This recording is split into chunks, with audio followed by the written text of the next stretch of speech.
Hello and welcome to Dateline New Haven. I'm Paul Bass, inviting you to look behind the headlines on the stories that make our community tick. We have two people ready to make our city and our state tick. They are newly elected to the State House of Representatives from our area.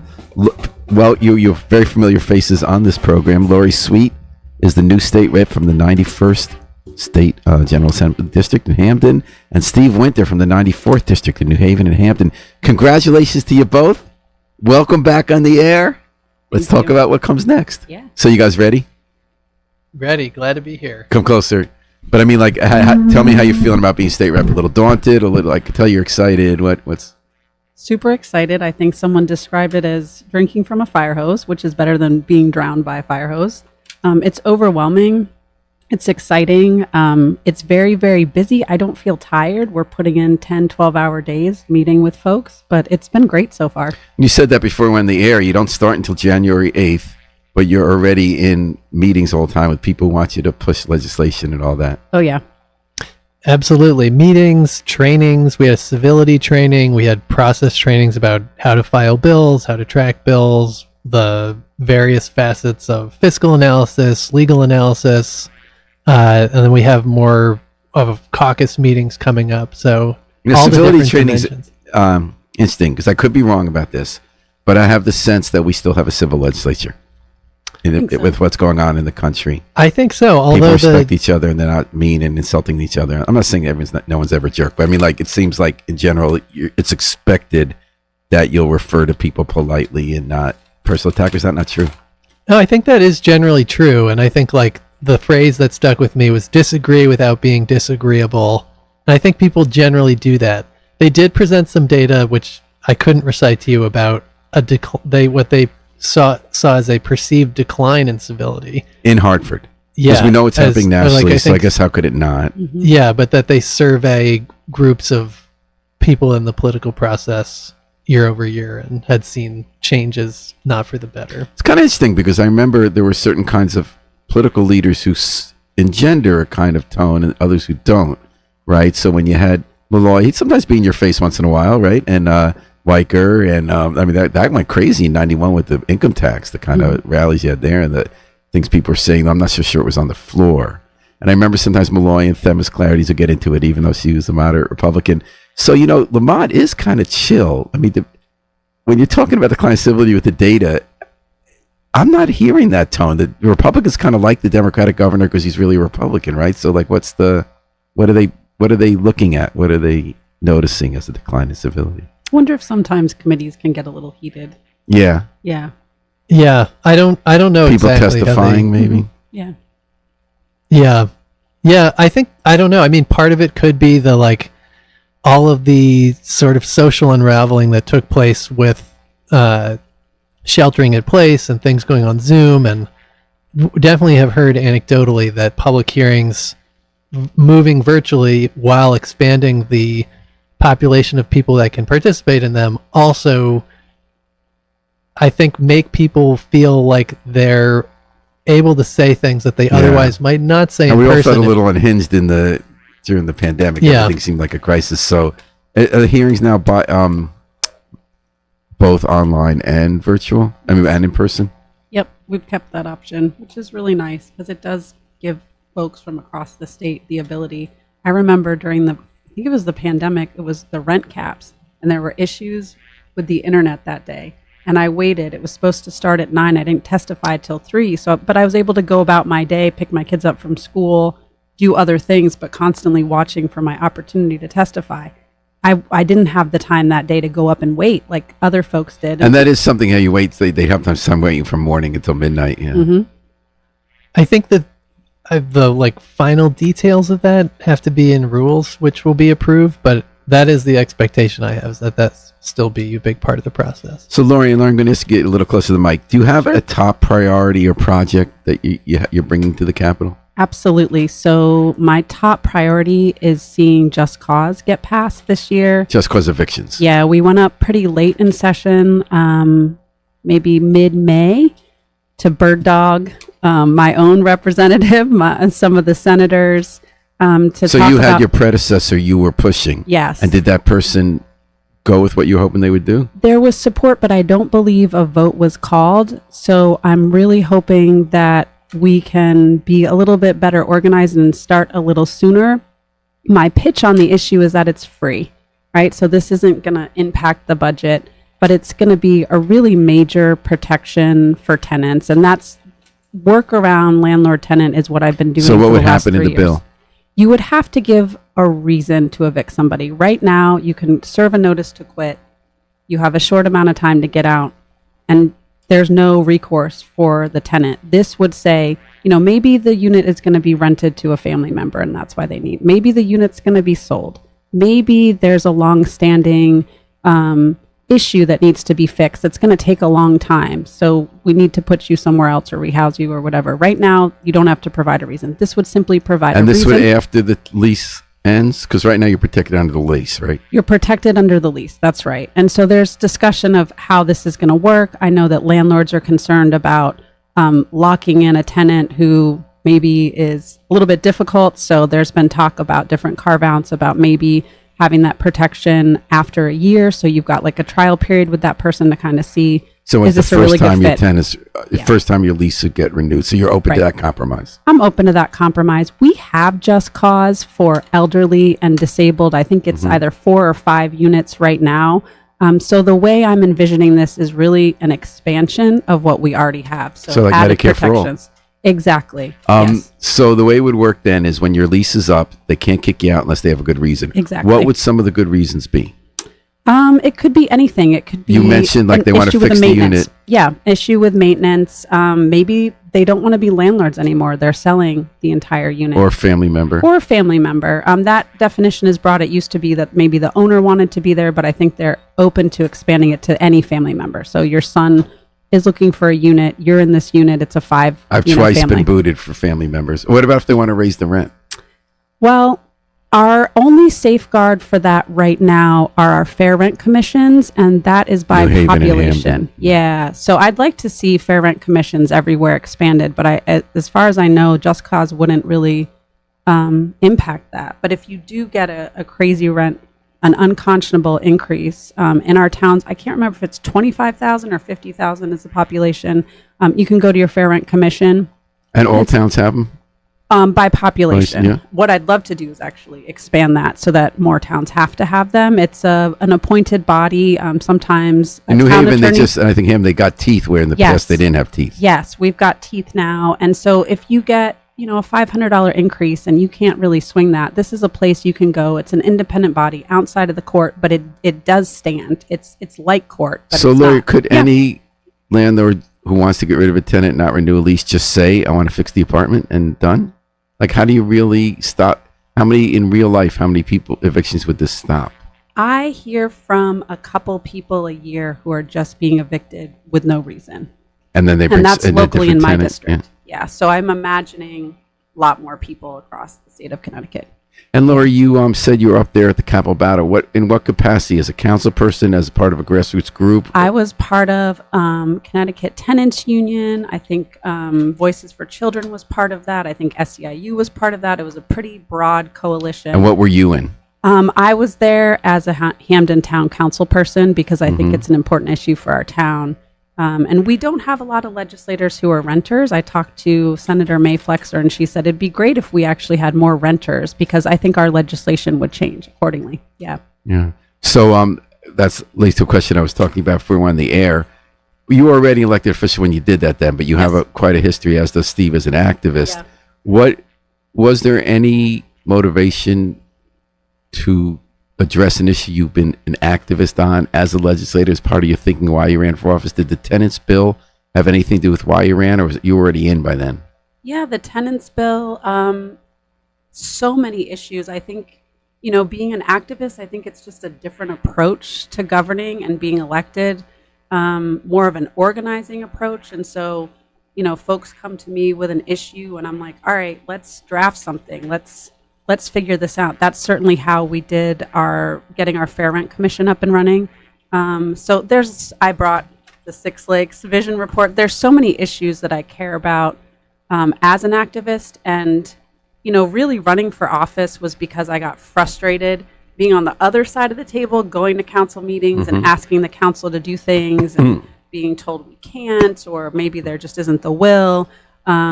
So that really kind of informs, I think, how I operate and the issues that I care about. How many years ago did you finally get elected to the council? Because I know you ran for office a bunch of times. I ran in 2019, but I got first elected in 2021, and I just got reelected in 2023 as at-large council member. And are you going to keep that position? I plan at this time to finish the term. So that will run January to about late October. The new council takes effect in November. I'd like to get another year of the budget kind of under my belt. I really like having had that experience to take to Hartford. I understand local budgets. I understand local issues. And it's interesting how budgeting sometimes gets done at the same time. I don't know if Steve remembers this in New Haven. Sometimes we'd wonder how much we have to raise taxes or not based on how much they can get from the state, but the state doesn't tell you in time. Although they guess they do. If they do it in May, and in New Haven we do our budget in June, so it cuts it close. Yeah, it is kind of close. I think to circle back to what Laurie was saying, I think that the fair rent legislation and the improvements that Wildelys and her team have made in New Haven, which I think is propagating to other fair rent commissions across the state, I think it'll really be buttressed by having a just cause law in place. Because think about it, if your landlord now raises your rent, you file a fair rent complaint, they can rescind the rent increase and evict you for a lapse in your lease. So there's a real hole there in protecting tenants who, they're like Laurie said. So the question, the test is going to come when they just make up a reason that falls under the exceptions, right? Well, I think that's a great point you made about how do we safeguard this against bad actors. But I think you also have to consider that, i.e. landlords. I think that there's still an improvement in having a process in place and having a way, and having a rule. Yeah, and having a rule. Yeah. And there are different approaches that different states have done. So like New Jersey, it's town by town. So there are ways to make it more flexible and try to potentially address concerns. I think what Laurie said about having a waiting period makes sense. I'm a landlord, but have spent most of my life as a renter and have also cohabitated with lots of people. And I think like having a trial period to see that things make sense is often a good policy. But I really agree with Laurie. This has got to be a top priority. We have so many people who are struggling with cost of living, struggling with affordable housing. I mean, it was one of the number one things that came up. And I think this is a meaningful thing we can do to help improve the lives of renters. And Laurie mentioned seeing as an activist and then taking around. I wish I could remember the name of the lieutenant governor of Minnesota. I was at the convention, Democratic convention in Chicago, and she spoke at this panel I went to, and they thought, that Harris and Walz were going to win and she's going to become the governor. And she was an activist like you, a Native American activist, like full blood. And she said it was so strange that when she became lieutenant governor and all the people were in her office, like she used to be the people in the office. And she said, wow, because Walz had taken a turn as governor and really embraced the progressive agenda that was different from what he ran on. And they passed a lot of legislation. She said, it's really interesting when you're there and you act, because you guys are part of a supermajority, correct? We are. So although you're not, the governor's not on board with a lot of things you want to do, like fair taxation and stuff. But she said it was really different to be on the other side, but now realized you could do an activist agenda. Although Obama learned and argued that actually the person you elect can't do it without the organizing continue to go on, because you're elected to represent everybody and nothing gets done or succeeds unless there's organizing behind it. I know. So Steve, we're talking Steve Winter and Laurie Sweet, two new state reps from our area, elected, eager to get started on January 8th in their first term. Steve, what's your top priority? I think I maybe take an opposite approach. I think increasing resources for young people and working families. And I'm new to the state budgeting process. Can't say exactly what that looks like, but I think that there's a huge funding gap in education. If you look at the cost per pupil, municipality, and we see districts like Hamden and New Haven that would really benefit from having an increase in resources to give kids the support systems that they need, whether that's reducing class sizes, having counselors and social workers available. I mean, we should not be in a situation where a social worker has to go from school to school and has, close to 400 kids to attend to. Yeah, it is crazy. I was somebody who, as a youngster, struggled a lot with anxiety, and having a school nurse or social worker that I could go and talk to, if I hadn't had that outlet, I probably would have had severe challenges. What grade level? Second grade, actually. Yeah, it was That's nice. Yeah, the whole year was just really, really tough, and it makes me think about the schools that don't have nurses, that don't have social workers, don't have counselors, and of course this ties into the conversation around fiscal guardrails and balancing we're gonna get fiscal responsibility and long-term liabilities with the needs of the present, but we cannot ignore the needs of the present. So with your top priority being more help for young people and families, what other form in addition to education aid? Laurie's got like this bill. She wants to get this bill going. Do you have this bill? Or is it more like understand the budgeting process, being part of a team that works on it and speaking up and supporting other people, which probably will be a Democratic majority, looking for bolstering aid in those areas? I think it is more process oriented, but I will piggyback on what Laurie is pushing, and that have been raising just cause as something that seems meaningful, achievable, tangible, that we could do. And we have so many renters in the 94th district. And I see the real social consequences of eviction. I have neighbors who are currently in an eviction right now, who it's not like they did anything wrong. They're just being told to leave.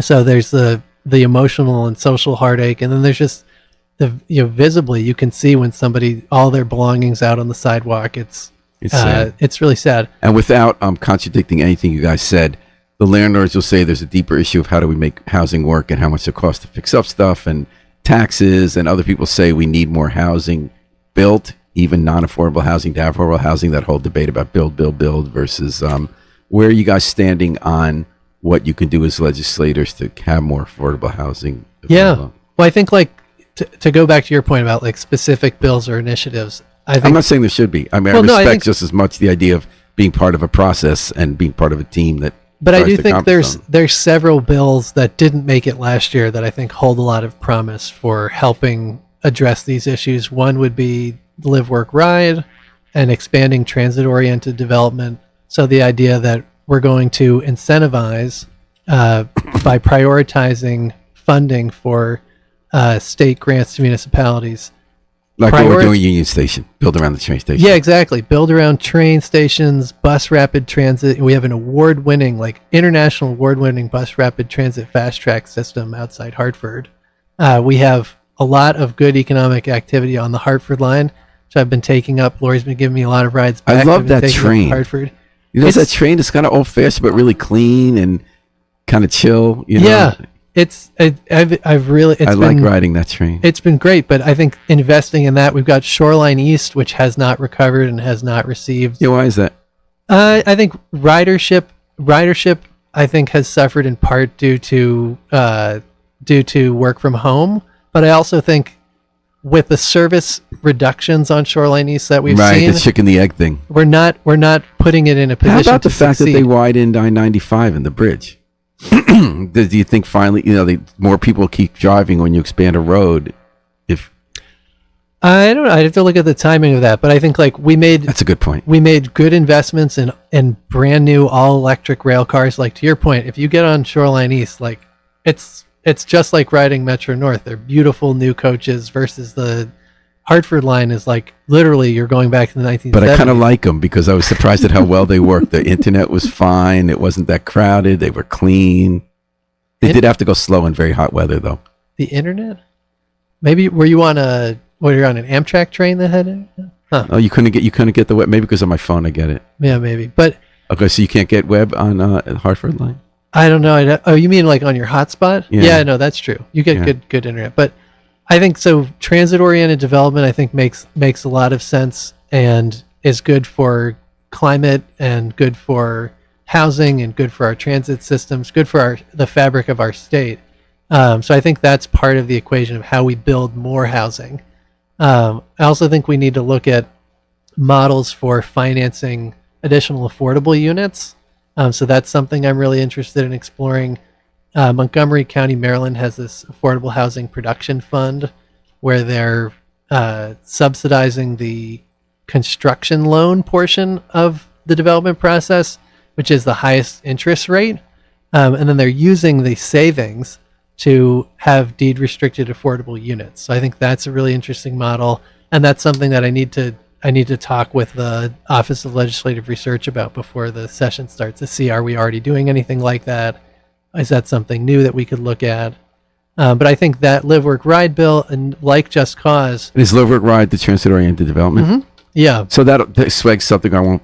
We spent a lot of our show on when you were running for office. One of my favorite ideas you have. I was wondering if you could continuing to support this and tied into what they're doing at Union Station, is to make hubs of geothermal and thermal energy. Usually, it rebuilds schools. Yeah. That then would power neighboring housing, especially if you build TOD or something. What's the status of that idea?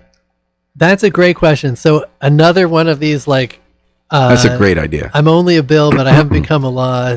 Things was House Bill 5004, which was a climate omnibus bill that did not make it last year. That bill did not include a program for what we call thermal energy networks or geothermal energy networks. But I think that it would be great to include that in climate legislation this year. And we haven't passed major climate legislation since 2022 with the Connecticut Clean Air Act. So I think that's another opportunity. And I think that geothermal networks can help meet all of these goals, and that they can help us provide for housing that is affordable and that has lower energy costs, is climate friendly, and then brings in a lot of jobs, right? There's a lot of jobs that go into building the geothermal network. And I love the idea of smaller networks of energy that, given all the problems we're going to have with the grid for different reasons. Well, and this literally takes the heat off of the grid in a lot of ways, right? Yeah. Yeah. So yes, the heat beneath our feet, definitely something. That's a good slogan. I'm very excited about. Colorado, Massachusetts, New York. They all have programs where they assess the feasibility of a given location and a community. Who would want to tap into this system? Where can new developments tap into the system? And then they also have programs for, in some cases, for helping to then fund the construction of those. It used to be fuel cells. I was there the other day when they were taking out the old huge fuel cell from the tower at State and Chapel. They're putting in new ones that already has the one generation. But I like geothermal. Sounds like it's the next advance on how you do that. And we're talking to Steve Winter, Laurie Sweet, two new state reps from our area, getting ready to hit the ground running. Laurie, another big issue is going to be immigration. Obviously, that's an issue you've been involved in on the council. And there's going to be pressure on state and local governments, and you will be a legislator at both levels, to cooperate with planned Trump administration raids of undocumented and in some cases documented immigrants. How are you getting ready for that? We have a Connecticut Trust Act which says local police should not participate. Mm-hmm. There might be some court challenges from Trump administration forcing people to do that. How are you looking at this issue? We are definitely talking about this on the council and in some of our community conversations. It comes up every time we meet. So my first thought was maybe Hamden could be a sanctuary city. And doing a little research into that, there's really no legal standing. It doesn't mean anything. It would be a gesture to our community members, but it's just an ineffective.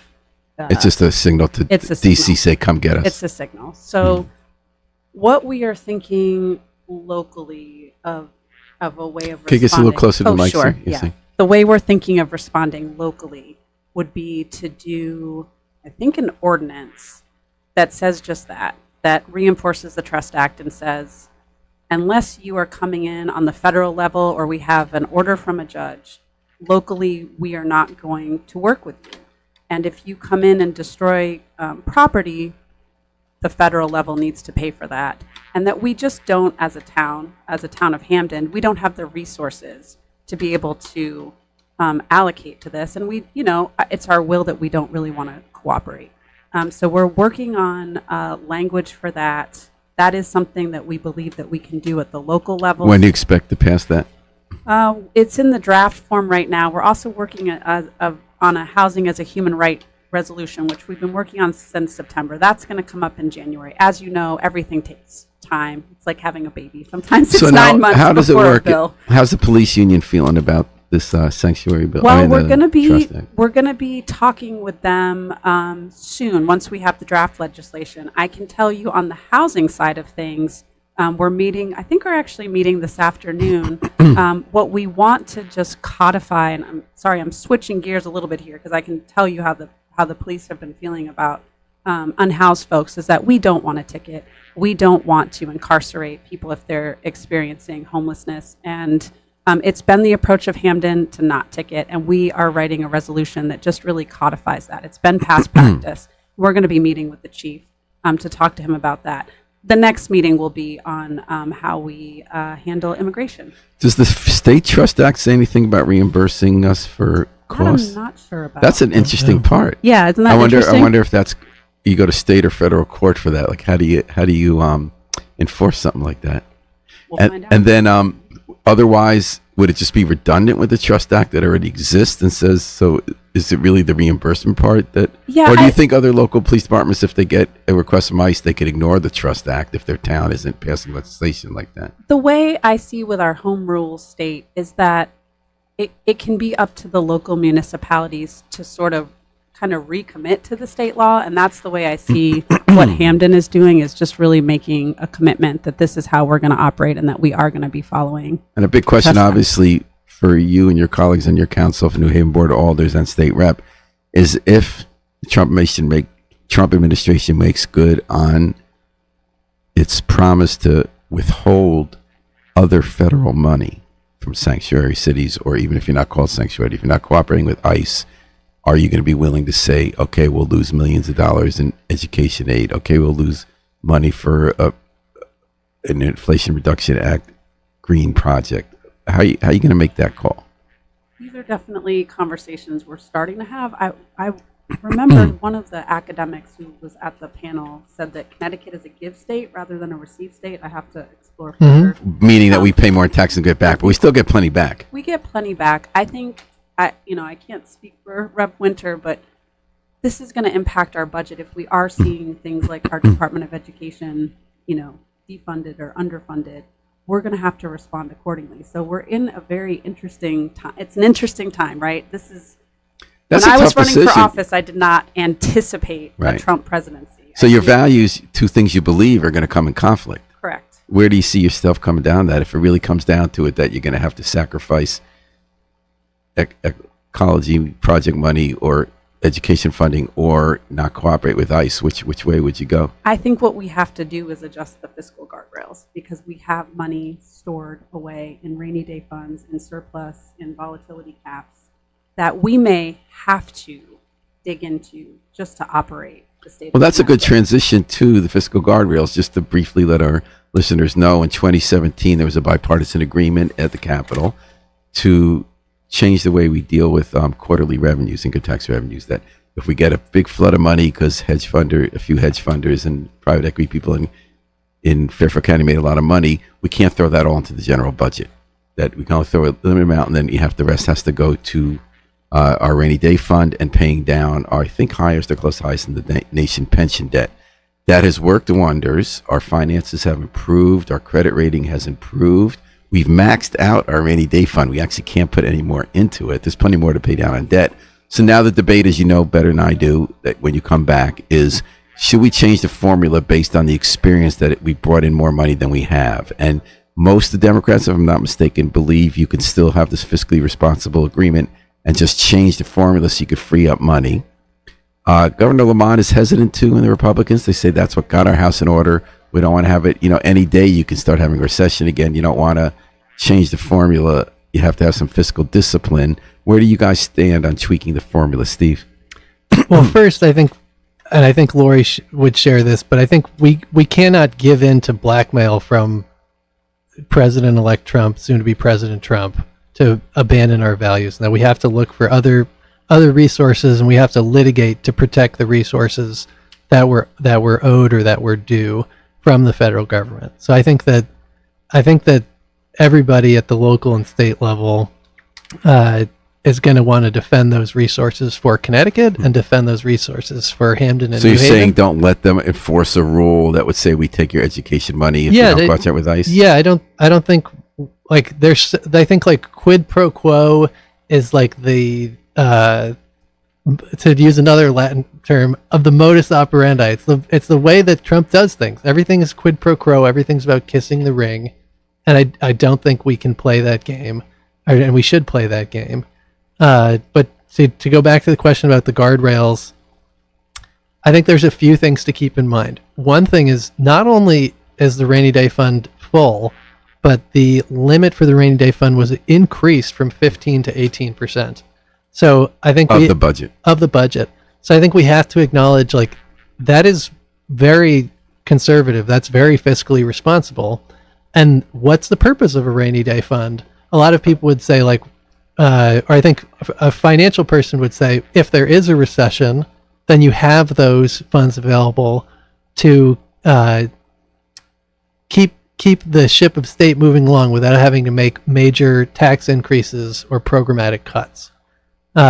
So we have that resource. That's great. We do need to continue paying down our pension obligations, but we also need to consider the needs of people in the present and understand that we are going above and beyond the actuarially required contributions every year with the overpayments that we're making. And there are obvious fiscal benefits to that, but they should not come at the expense of people suffering without support here in the here and now. And so I think that the guardrails do need to be adjusted. And I think that, to me, the natural starting point is the volatility cap. And the important context there, I think, to remember is like, this wasn't this budget deal that was passed, some 6 years ago, was not the product of long, deliberative public conversations, right? It was the product of a prolonged stalemate when the Republicans controlled half of the state Senate. And it was negotiated without a public process, which isn't to say there aren't good things about it. It hasn't resulted in a lot of good. The volatility cap meaning that if you take in more income tax receipts for 1 quarter. Yeah, so there's a set threshold above which the revenues are considered volatile. And therefore can't be put in the general operating budget. Yes, and I think the question becomes, how many years in a row do you have to exceed that cap before you acknowledge that those revenues are actually stable and that you can rely on that funding to make programmatic investments, whether that's looking at our schools, whether that's increasing Medicaid reimbursements, whether that's funding climate and energy initiatives. There's all kinds of competing priorities, but I think it first starts with looking at the volatility cap. How's it looking to you? Because obviously that's the majority opinion of the Democrats, not of Lamont and the Republicans. How's it looking to you from what you're hearing for Lamont being open to doing it? I'm hoping that our new freshman class and our supermajority can very gently put pressure on the governor so that, as Rep. Winter was saying, that we can really fund some of these essential services. We just had a presentation on what Medicaid reimbursement. Well, that's been a biggie, yeah. Right. Child tax credit would be helpful. We've had presentations from the Alliance for Mental Health. I've gone to breakfast for birth to 3 folks who we have a provider, lack of providers because they're not getting paid a living wage, and so they're going into other practices. I mean, as we talked about a little bit offline, Representative Winter and I are being pulled in all of these different directions, important directions, good directions for people and projects and working families that need to be funded, and they've been stable. I was talking to someone about the money for like warming centers, like there hasn't been increases for that. It's just been stable for like 6 years, even though the demand has gone up and there are more people living unhoused, as just one example. So that must be a challenging part of being a legislator, because some people come to you and they're right.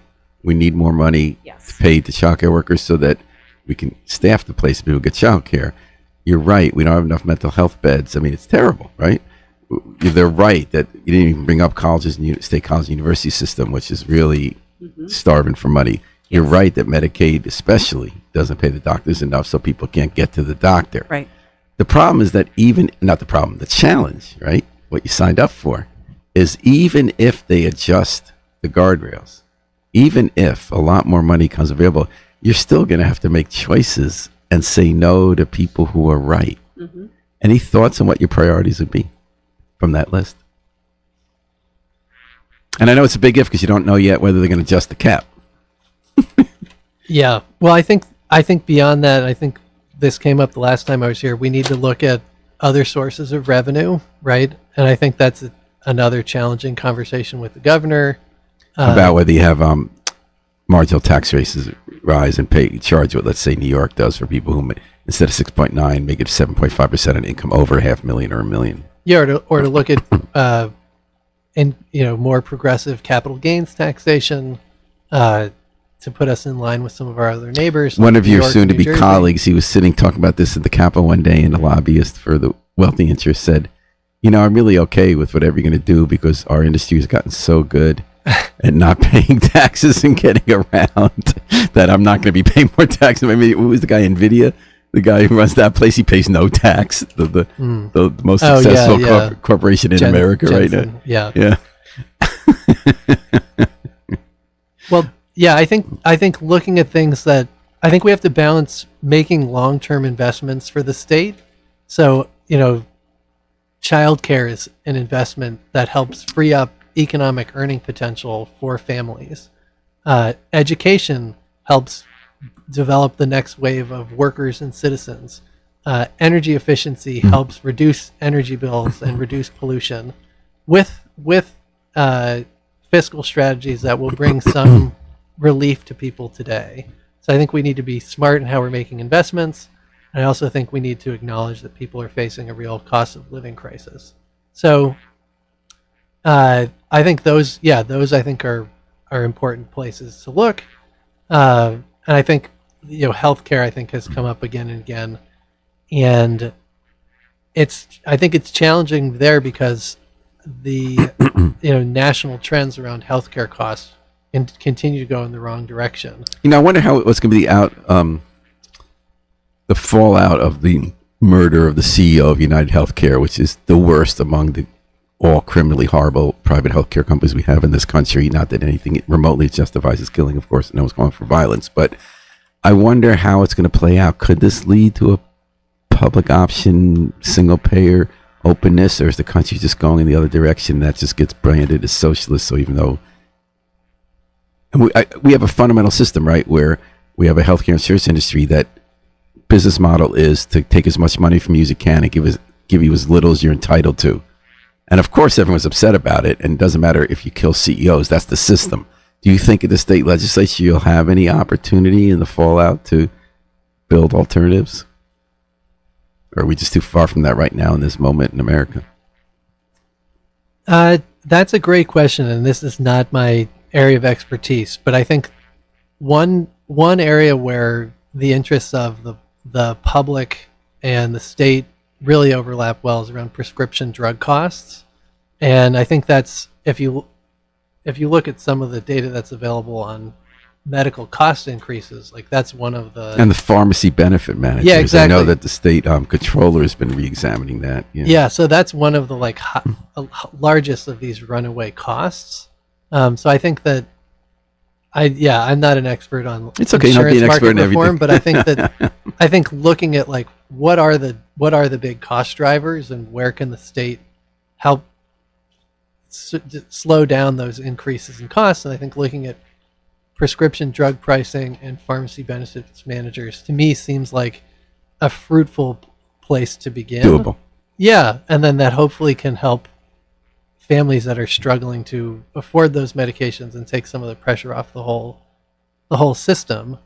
I also think having been on the Obamacare exchange, the amount of subsidy that's put into the system, like putting the cost question aside, is so essential to whether or not those plans make any kind of sense for people. Otherwise, you end up with people who feel like they're paying a ton of money every month so that if they get hit by a bus, there's like a $10,000 cap on what they pay out. which is not really insurance, and it's not really making people healthy. Right. If you're avoiding using your insurance at all costs. So I think that's, short of like a public option or something more systemic, I think like that's an important conversation to have, is like, are the price points accessible to people to a degree that they can actually make use of their insurance? And we're talking to incoming fresh person state reps Laurie Sweet and Steve Winter.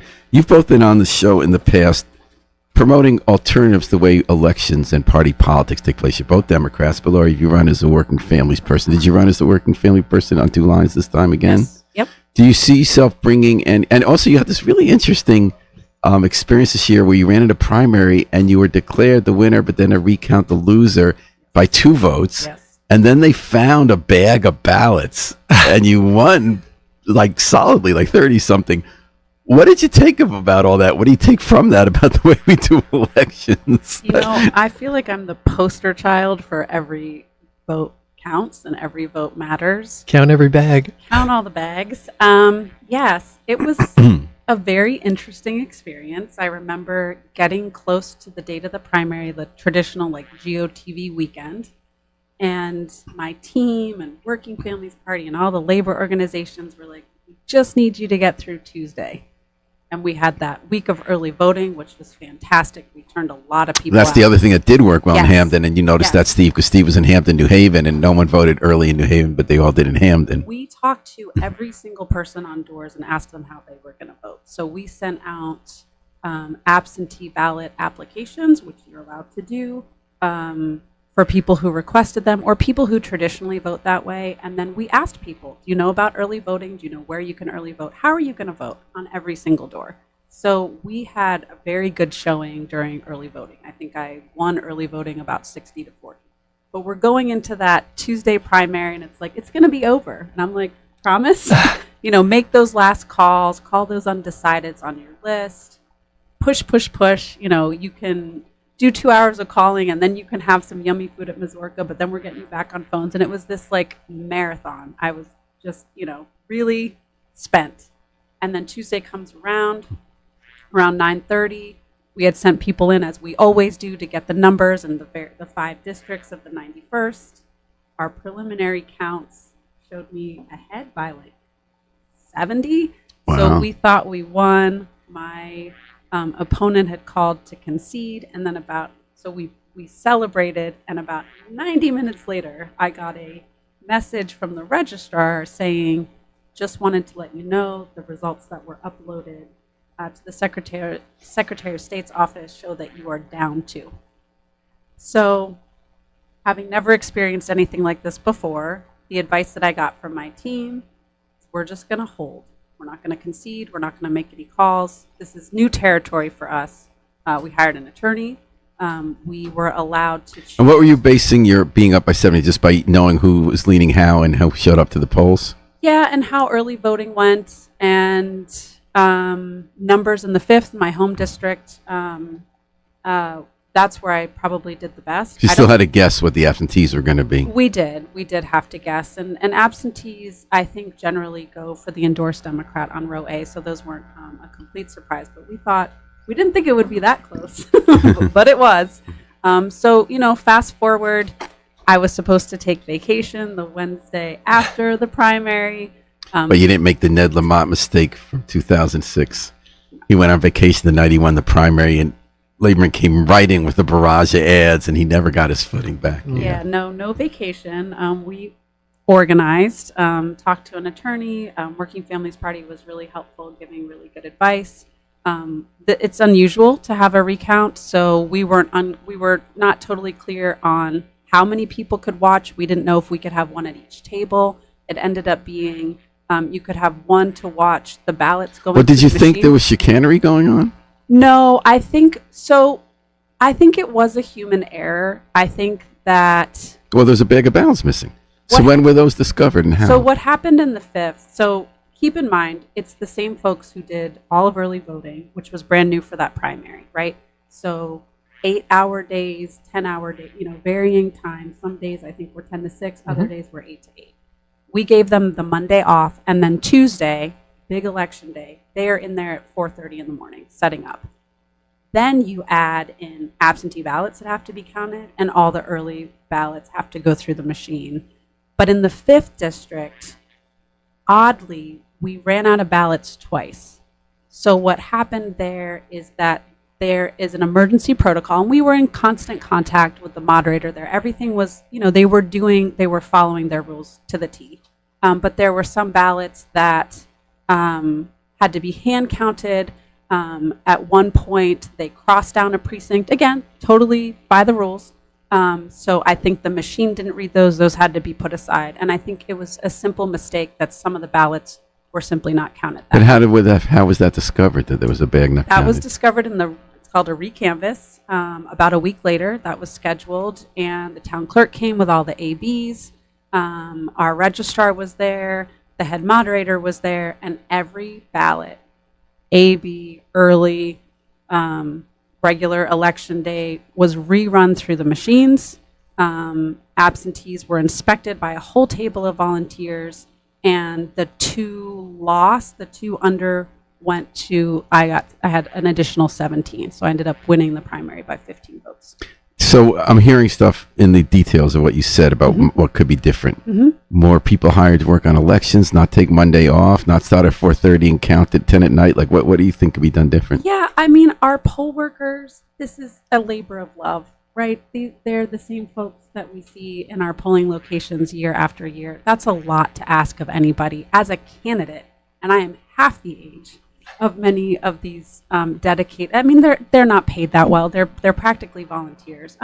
I think we need to do better, and we need to treat them better. We might need to pay them more. I think that's a local issue. I know we added a little bit of money for early voting, but this is, it's a privilege and a right in America, and I think we need to make sure that we're treating. I mean, people were when people ran out of we ran out of ballots in the 5th.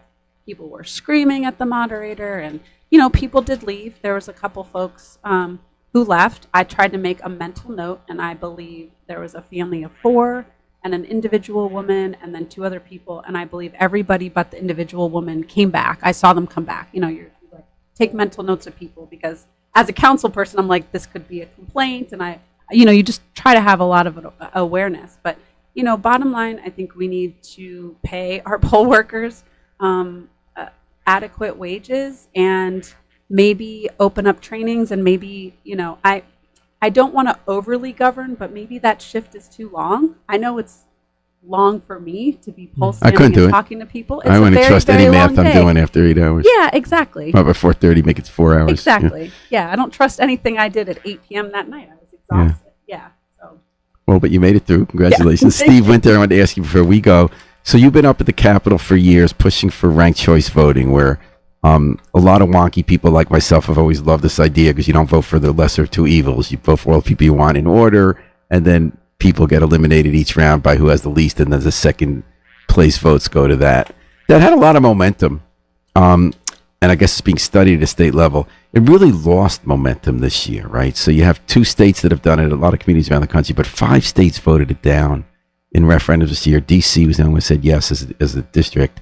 Alaska's looking at maybe repealing it. 6 states voted to ban it. Is that a pushback? What's going on with that? Well, talking about close elections, Alaska, they had a vote to repeal that I think narrowly failed.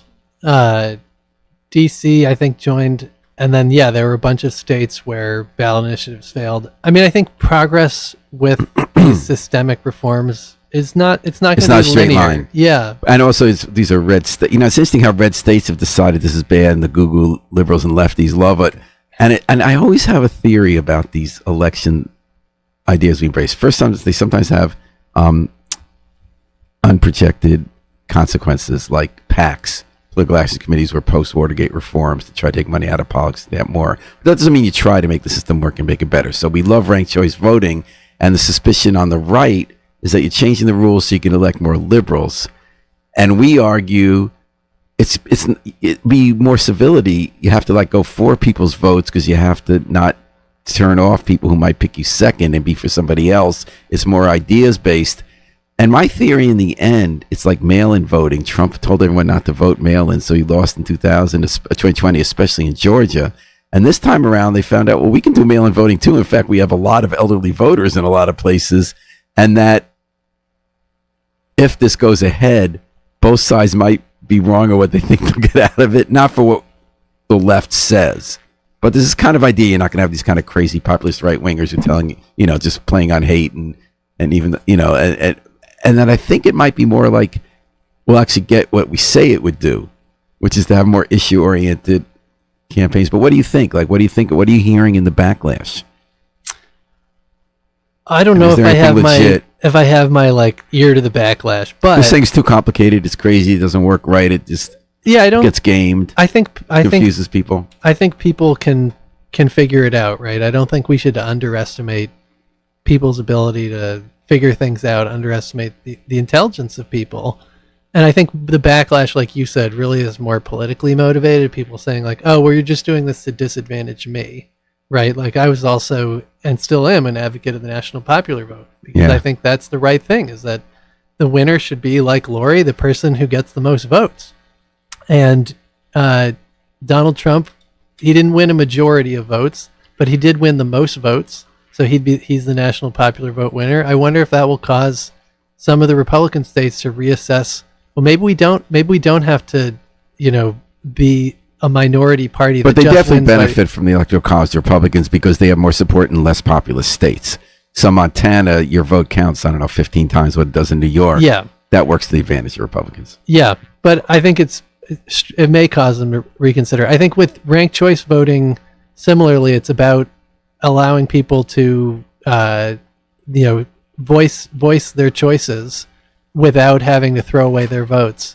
And I think that's particularly valuable in primaries because it can help focus on the issues that are most important to people and help take the focus off of like the most extreme person or the person who has the most negative ads. I loved it in New York 3 years ago.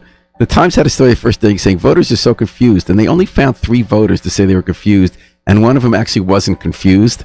I think people did fine with it in New York. I think people did fine with it in New York. And that was a big slate of people. They were really interesting. Yeah, and I think anything that can, like we were saying before, improve civility in the public process and bring more people into the public process who might otherwise say, I don't want anything to do with these 2 candidates. Well, I'm convinced you both can accomplish that. So best of luck in your first, you hear the music playing, best of luck in your first term as state reps. We'll be looking forward to you coming back, telling us what you accomplished. Do you want to give me a 20-second answer on the way out? It's okay if you don't, about what the Democratic Party should learn nationally and in Connecticut from the last election. It's okay if you want to save that for another show. I think we need to be, like I was saying before, focused on the here and now, focused on the tangible. What are we doing that's making a real improvement in people's lived experience in their day-to-day, whether that's their school system, their neighborhood? What are those things that are going to actually impact them, their family, those like kitchen table issues? Laura, turn to the center, turn to the right, turn to the left. I think we want to make sure that we have something to offer our working class, and we need to bring them in. We need to bring them in locally, at the local level, at the state level, at the national level. There's so many takeaways, I think, from the national, and I don't think we have enough time. Like just cause eviction, where we started. Yeah. All right. Laurie Sweet, Steve Winter, state representatives getting ready for their first term in 2025. Thanks for coming on Dateline New Haven. As always, I love when you guys come by. Love when Harry Droz is at the controls, our production manager, station manager. Thanks for producing the show. We're going to take it out with the Afro-Semitic Experience performing I Wish I Knew How It'd Feel to Be Free from the group CD, A Plea for Peace. This is Paul Bass inviting you to fly free with us all day and all night long at WNHH, New Haven's home for community radio.